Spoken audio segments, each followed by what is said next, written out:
నమస్తే, this is శౌర్య. అతిథి దేవో భవ, ఇది క్యాప్షన్. మనకి ఎవరైనా మన భారతదేశానికి ఎవరైనా అతిథులు వచ్చినా, లేదు మన ఇంటికి ఎవరైనా అతిథులు వచ్చినా కూడా వాళ్ళని గౌరవించడం మన ధర్మము సాంప్రదాయంగా భావిస్తూ ఉంటాం. సో అలాంటి భారతదేశంలోని అతిథి రేపో భవ అనే క్యాప్షన్ తోని చిన్మయి ఒక పోస్ట్ పెట్టారు. సో ఇది దేనికోసం అంటే మీ అందరికీ ఐడియా వచ్చే ఉండొచ్చు. గత కొద్ది రోజుల క్రితము ఒక విదేశీ యువతిని లైంగిక దాడి చేసి ఆమెని ఇబ్బంది పెట్టడం జరిగింది. సో ఇది చాలా దారుణమైన సంఘటన జరిగింది. దీని వెనుక చాలా స్టోరీ ఉంది. సో ఇదొకసారి డిస్కస్ చేద్దాం. ఇప్పుడు ఆ కేసు అప్డేట్ ఏంటి, సో అమెరికన్ ఎంబసీ గవర్నమెంట్ ఎట్లా స్పందించింది, నెక్స్ట్ పర్యవసానాలు ఎలా ఉండబోతున్నాయి, దీని గురించి సీనియర్ జర్నలిస్ట్ దాము బాలాజీ గారు ఉన్నారు, వారితో మాట్లాడు. నమస్తే సార్. నమస్తే సార్. కేసు గడిచైతే 4 రోజులు అవుతుంది ఇంచుమించుగాను, బట్ మీరు కొంచెం దాని మీద గట్టి రీసెర్చ్ చేస్తారు కాబట్టి ఇప్పుడు కేసు డీటెయిల్స్ ఏంటి అసలు నిజంగా? అంటే మన దేశాన్ని నమ్మి వచ్చిన వాళ్ళు కానీ, మన దేశస్తులు కూడా విదేశాల్లో కొన్ని ఎదుర్కొంటున్నారు, బట్ మనకి మాత్రం కొన్ని ఎథిక్స్ ఉన్నాయి, మనం ఫాలో అవుతూ ఉంటాం. సో అది ఎందుకు కోల్పోతూ ఉన్నాము? ఇప్పుడు ఎలాంటి శిక్ష పడే అవకాశం ఉంది? Case update.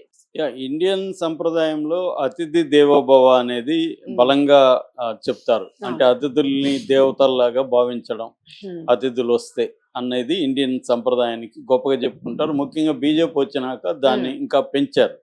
అయితే ఈ మధ్యకాలంలో ఏమవుతుందంటే విదేశీ యువతలు, అంటే విదేశీ ట్రావెలర్స్ ఇక్కడికి వచ్చినప్పుడు భర్తలని ఇబ్బంది పెట్టి భార్యల్ని రేప్ చేసిన సంఘటనలు ఉన్నాయి.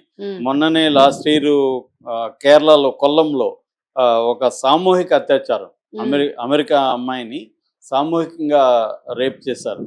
ఇలాంటి సంఘటనలు అంతకుముందు కూడా ఒక చోట వాళ్ళని ఆమెను తీసుకెళ్ళిపోయి ఎక్కడో రేప్ చేసి చంపేసి పడేశారు. సో ఇలాంటి సంఘటనల వల్ల ఏమవుతుందంటే ఆల్రెడీ మనకి టూరిజం చాలా తక్కువ వ్యవహారం ఉంది. కొన్ని రాష్ట్రాల్లో మాత్రమే, కేరళ, కర్ణాటక, తమిళనాడు, గోవా ఇలాంటి చోట్ల టూరిజం కొంతవరకు బెటర్గా ఉంది. ఎందుకంటే ఓవరాల్గా ఈ మధ్యకాలంలో మనకి ప్రపంచవ్యాప్తంగా చూసినప్పుడు ట్రావెల్ అనేది బాగా పెరిగింది ఇండస్ట్రీ. అదొక ఆస్పెక్ట్. రెండో ఆస్పెక్ట్ సోలో ట్రావెలర్స్ అన్న కాన్సెప్ట్ బాగా పెరిగింది. ఒంటరిగా, ముఖ్యంగా స్త్రీలు కూడా ధైర్యంగా సోలో ట్రావెల్. మొన్న కూడా నేను చూసాను, ఒక అమ్మాయి 0 బడ్జెట్ తో ట్రావెల్ అవుతుంది. అమ్మాయి, అబ్బాయిలు ట్రావెల్ అవుతున్నారు ఎప్పటి నుంచో 0 బడ్జెట్ తో. అమ్మాయి ట్రావెల్ అవడం ఫస్ట్ టైం. అమ్మాయి ఎక్కడికక్కడ ఏదో చిన్న పనులు చేసి డబ్బులు తీసుకొని వెళ్తుంది. సో ఇలాగా రకరకాలుగా ఈవెన్ తెలుగు వాళ్ళు కూడా సోలో ట్రావెలర్స్ అనే కాన్సెప్ట్ బాగా పెరిగింది. వాళ్ళ గ్రూప్స్ కూడా ఏర్పడ్డాయి. సోలో ట్రావెలర్స్ గ్రూప్స్ ఉన్నాయి. అంటే హైదరాబాద్ లో సోలో ట్రావెలర్స్ వచ్చినప్పుడు వీళ్ళకి ఇక్కడ వీళ్ళు ఆతిథ్యం ఇస్తారు, వీళ్ళల్లో పెట్టుకుంటారు, వీళ్ళు వెళ్ళినప్పుడు అలాగా కూడా కొంత కోఆపరేటివ్ సొసైటీ లాగా ఏర్పడ్డాయి. సో ఇది నిజానికి ప్రోత్సహించాలి. ఎందుకంటే అబ్బాయిలే సోలో ట్రావెల్గా ఎందుకు వెళ్ళాలి, అమ్మాయిలు వెళ్తే తప్పేముంది అన్న కాన్సెప్ట్ పెరగడం. రెండోది మనకి సెక్యూరిటీ పరంగా సీసీటీవీలు కానీ లేకపోతే ఇంటర్నెట్ ఎక్కడంటే అక్కడ ఉండడం, దీనివల్ల కూడా కొంతవరకు ఒక ధైర్యం వచ్చింది స్త్రీలకి. మనం ఎక్కడ పోయినా ఇప్పుడు క్యాబ్ ఎక్కుతాము, క్యాబ్ ఆన్లైన్ లో ఉంటది. అలాగే దిశ యాప్ లాంటివి కొన్ని చోట్ల పెట్టారు. సో ఇదంతా ఒక ధైర్యాన్ని ఇచ్చి స్త్రీలు కూడా ఒంటరిగా ఎక్స్ప్లోర్ చేయొచ్చు. మనం ఎవడి మీద, ఒక మగవాడి మీద ఆధారపడి ఎందుకు వెళ్ళాలి అన్న కాన్సెప్ట్ పెరిగింది. వరల్డ్ వైడ్ గా కూడా ఇది బాగా పెరుగుతుంది. మామూలుగా మనకి ఎక్కువగా యూరోప్ నుంచి, అమెరికా నుంచి ఎక్కువగా ఇక్కడ ఉన్న ఏన్షియంట్ టెంపుల్స్, ట్రావెల్ అంటే స్పిరిచువల్ ట్రావెల్ టూరిజం ఒకటైతే దాంట్లోనే మళ్ళీ హిస్టరీ మనకేందంటే మనకున్న unique concept spiritual come archaeological కలిసిపోయి ఉంటాయి. అంటే ఒక 13వ సెంచరీ టెంపుల్ అనుకోండి, దాన్ని దేవుడి మీద నమ్మకం లేని వాళ్ళు కూడా దాన్ని వెళ్ళి విజిట్ చేస్తారు. ఎందుకు? దాంట్లో ఉండే శిల్పాలు, దాంట్లో ఉండే ఆర్కిటెక్చరు, దాంట్లో శాసనాలు ఇవన్నీ పరిశీలించడానికి అక్కడికి వెళ్తారు.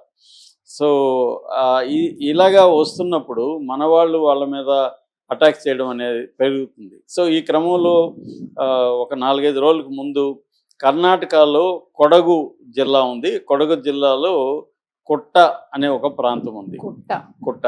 ఆ కుట్టలో ఒక దాన్ని ఏమంటారు, దేవి విల్లా హోమ్ స్టే అంటారు. ఈ మధ్య హోమ్ స్టే అని పెడుతున్నారు కదా. అలాగా దేవి విల్లా హోమ్ స్టే అనే ఒక హోమ్ స్టే ఉంది. ఆ హోమ్ స్టేలో ఈ అమ్మాయి, ఒక అమెరికన్ అమ్మాయి వాషింగ్టన్ నుంచి వచ్చి దిగింది. సో ఇప్పుడు ఆ అమ్మాయి అక్కడ ఎక్కువ మంది జనం లేరు ఆ హోమ్ స్టేలో, అంటే ఏదో తక్కువ మందే ఉన్నారు. ఈ అమ్మాయి కూడా అక్కడ దిగింది, అక్కడ వైఫై ఉంది. సో అమ్మాయి 3 రోజుల వరకు ఉండి అక్కడ ఏరియాలో అన్ని చూసుకొని వెళ్దామనే ప్లాన్తో దిగింది. అయితే అక్కడ కుక్ ఉన్నాడు, వాడు జార్ఖండ్ నుంచి వచ్చిన రిజేష్ కుమార్ వాడి పేరు. వీడేం చేశాడంటే ఆ అమ్మాయి కూల్ డ్రింక్ ఏదో అడిగితే కూల్ డ్రింక్లో మత్తు మందు కలిపించాడు. సో మత్తు మందు కలిపి తాగింది ఆమె, మత్తులోకి వెళ్ళిపోయింది. మత్తులోకి వెళ్ళిపోయేసరికి రేప్ చేశాడు. సో తర్వాత ఆమెకు అర్థమైంది వీడు నన్ను రేప్ చేశాడని. దాంతో ఆమె ఏం చేసింది, వెళ్ళి ఓనర్కి చెప్పింది. అతని పేరు విశాలు. ఆ ఓనర్కి చెప్పింది, ఇలాగా మీ కుక్ ఇలా చేశాడు, నాకు మొత్తం మంది ఇచ్చేస్తానంటే. మామూలుగా అయితే వాడు ఏం చేయాలి, పోలీసులకు కంప్లైంట్ ఇవ్వాలి, వాడిని పట్టివ్వాలి, ఇది చేయాలి. అది చేయకుండా అతను వాడిని సేవ్ చేయడం కోసం ఈమెకి రోజు మత్తు మందులు ఇచ్చాడు మొదలు పెట్టాడు. 3 రోజుల పాటు మత్తు మందులు ఇచ్చి ఈమెని కదలనీయకుండా వాడిని సేవ్ చేయడం కోసం చేశాడు. దాంతో ఈమె రోజు మత్తులో ఉండిపోతుంది, స్పృహ లేదు. అలాగా మొత్తానికి ఆమె అతి కష్టం మీద ఆమెకు అర్థమవుతుంది కానీ ఏమీ చేయలేని పరిస్థితి. సో వీడు కూడా నన్ను ఓనర్ కూడా ఇలా చేస్తున్నాడు అనేది అర్థమైంది. దాంతో ఆమె ఏదో ఒక రకంగా మొత్తానికి మైసూరు అయితే రీచ్ అయ్యింది. మైసూరు రీచ్ అయ్యి వాళ్ళ ఎంబసీకి ఫోన్ చేసి చెప్పింది. సో ఎంబసీ వాళ్ళు ఇమీడియట్గా మైసూర్ పోలీసులకి మెయిల్ పెట్టారు. సో మైసూర్ పోలీసులు ఇమీడియట్గా రియాక్ట్ అయ్యి దీన్ని బయటికి తీసుకొచ్చారు. దాంతో వాళ్ళ హోమ్ మినిస్టర్ పరమేశ్వర్ అతని రంగంలోకి దిగాడు.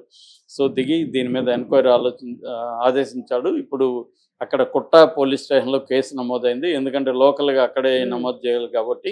అయితే ఇది స్టేట్ పోలీస్ డిపార్ట్మెంట్ దీన్ని గైడ్ చేస్తుంది, హోమ్ డిపార్ట్మెంట్.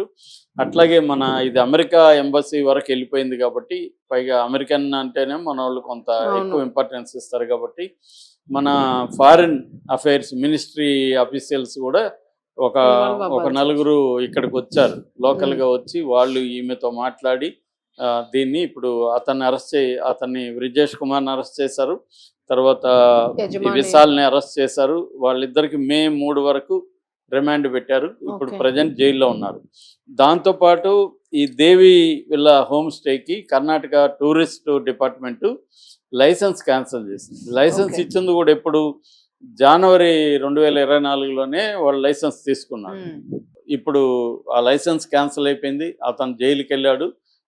పరమేశ్వర్ చెప్తున్నది ఏమంటే, హోంశాఖ ఇది మేము సీరియస్గా తీసుకున్నాం, ఎందుకంటే ఇది కర్ణాటకకి రేపు రావాలంటేనే భయపడే పరిస్థితి ఉంది. అండ్ ముఖ్యంగా ఉమెన్ ఒంటరిగా ఈ సంఘటన వల్ల ఏమవుతుంది, ఇలాంటిది ఒక్క సంఘటన జరిగితే భయభ్రాంతం అయిపోతారు. ముఖ్యంగా స్త్రీలు, వాళ్ళ ఇంట్లో వాళ్ళు కూడా పంపిరు, వాళ్ళ ఒంటరిగా వెళ్ళాలన్నా స్త్రీలకు కూడా ధైర్యం రాదు కదా.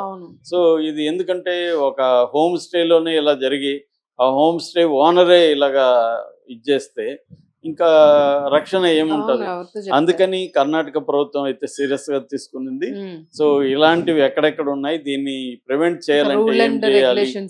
సో అందుకనే దీనికి ఇప్పుడు దిశ యాప్ ఎలాగ పెట్టారో, ట్రావెల్ కి ఉమెన్ కి కూడా, సోలో ఉమెన్ కి కూడా అలాంటి ఒక యాప్ పెట్టడం, ఏదైనా ఉన్నప్పుడు ఆ యాప్ లో ఇస్తే అది మొత్తం గవర్నమెంట్ శాఖలకు వెళ్ళడం, అలాగా ఒక ఇది చేయకపోతే ఈ సోలో ఉమెన్ కి చాలా, సోలో ఉమెన్ కాదు, ఇక్కడ ఫ్యామిలీ ఉన్నా ఏముంది, ఫ్యామిలీకి కూడా 2 ఉన్నారు అనుకో, భార్య భర్తలు, ఇద్దరికి ఇస్తాడు కూల్ డ్రింక్ లో మొత్తం ముందు, వాడు అనుకుంటే ఏముంది అక్కడ.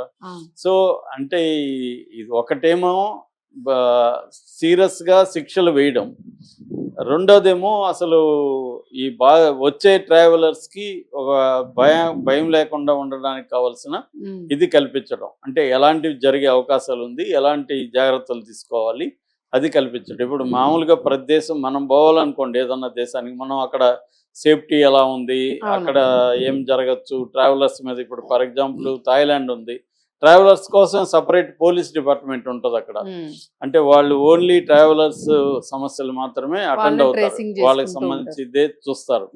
అలాగా మనం కూడా ట్రావెలర్స్ సపరేట్ గా రక్షణ విభాగం పెట్టడం, పోలీస్ విభాగం, దానికి సంబంధించి యాప్లు ఇచ్చేయడం, ట్రావెలర్స్ వచ్చినప్పుడంతా వాళ్ళకి వస్తున్నప్పుడే వాళ్ళకి ఇవన్నీ ఎయిర్పోర్ట్లోనే ఇవన్నీ అవేర్నెస్ క్రియేట్ చేయడం, ఇట్లాంటివి చేయకపోతే టూరిజం ఆల్రెడీ పెద్ద ఊపులో లేదు. అవును. అది ఇంకా డౌన్ అయ్యే అవకాశాలు ఉన్నాయి. ఇప్పుడు కర్ణాటక అయితే ఆ రకంగా తీసుకుంటుంది. ఓకే. ఇక్కడ మన మినిస్టర్ ఆఫ్ ఎక్స్టర్నల్ అఫైర్స్ కూడా దీని మీద ఇప్పుడు కొత్త విధి విధానాలని, కొత్త అవేర్నెస్ క్రియేట్ చేయడానికి ఏం చేయాలనేది ఆలోచిస్తున్నట్టుగా తెలుస్తుంది. Right sir, thank you.